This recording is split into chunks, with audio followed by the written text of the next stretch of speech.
Hi, it's Tara. Today I'm talking about ego and the fight to be right, and the same principle that I talk about a lot, which is getting comfortable with being uncomfortable, really looking at the greater good in terms of your behavior, your thoughts, your emotions, all of those things working together, bringing awareness to all of that, especially when it comes to our egos. Now, our ego is that part of us that is easily wounded, gets defensive, always wants to be right, and feels really entitled to fight about it. And some of us have bigger egos than others, where that need or that drive to be right and validated and win is stronger than others. That's just part of our personality, our temperament, our experiences. And the problem with that is that it really creates separation in our relationships. A lot of the things that we're working on, that we're talking about in these video segments, are things that are not helping us with whatever we're trying to get to and through in our lives, but they create separation between us and others.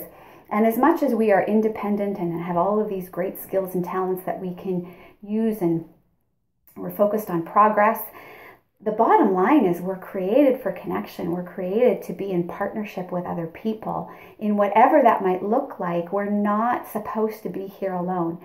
So a lot of the things that we're doing are impacting our ability to really have that sense of community with others and deepening those connections with people in our lives. I had to keep my ego in check twice just today. I do have an ego that loves to fight. I get into it. I get an adrenaline rush from it. I like to know my facts, and I can articulate those in a way that I really want to get in there and win. And I get this rush when that happens. And I've had to learn to temper that over time, because sometimes it's not important at all if I'm right. And I can be right without arguing it, without defending it, without trying to stick in there until the end to be the winner. I did this on a project just today.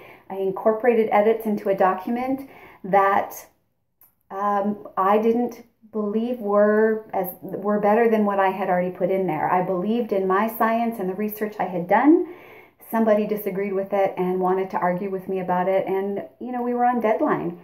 So it didn't compromise the validity of the article. It didn't compromise the digestibility of the article. It was really two different perspectives that were battling based on two modalities in science. I know that my science was valid, but I didn't feel the need to argue with it. I wasn't going to personalize the process. I wasn't going to go in and fight about it. I was really able to separate and keep my ego in check that wanted to be proven right to the masses. And I checked it and went, bigger picture, we just need to get this done. This is not worth it for me to get into this battle and start severing relationships with colleagues and with peers. There's another time when we can have those conversations. Now it's not the time. So I put that off. And the other thing I did was I made a mistake totally unintentionally outside of my professional life in my personal life. And I was called out on it, and somebody was really disappointed in me. And my first reaction was to defend myself. That's what the ego does. It goes, what do you mean? But then again, the bigger picture, what's this relationship about to me? I had done something totally accidental, that somebody was disappointed in me. I hate it when people are disappointed in me, but I still have that urge to fight about it. I took that step back, and what's needed? What's needed here to keep this relationship and keep this connection? It doesn't matter whether I was intentional in my mistake or not. What matters is that I could handle being uncomfortable, just like I can handle losing and feeling like I'm being seen as a loser by not fighting my case. I can handle the discomfort of those situations and do what needs to be done, which is stand up, take my crap, whatever is coming to me from another person. They had the respect and honesty to share it with me. I appreciate that. I appreciate that feedback. I needed to apologize, because it doesn't matter what my intention was. They knew I didn't mean to do it. An apology was necessary. It was uncomfortable. My stomach went into knots. I felt all embarrassed and self-conscious.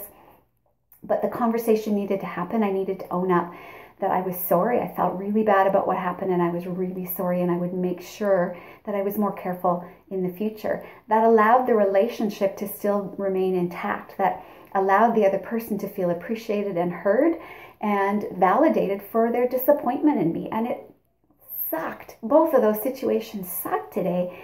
But I share them with you because of how important it is to really, be aware of how our ego wants to drive, to be right, to fight, to defend, to run away, to have disconnection with people. You really want to be aware, start bringing awareness to those patterns that happen in your own life of when you get that rise where you need to fight. Learn to pick your battles.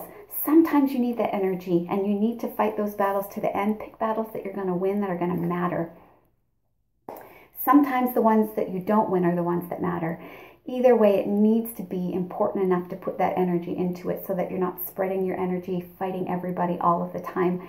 Make sure you're picking your battles. Make sure that they're worth it for you. And that the carnage of disconnection that you might leave by picking the wrong ones is something that you've weighed out, that you've considered.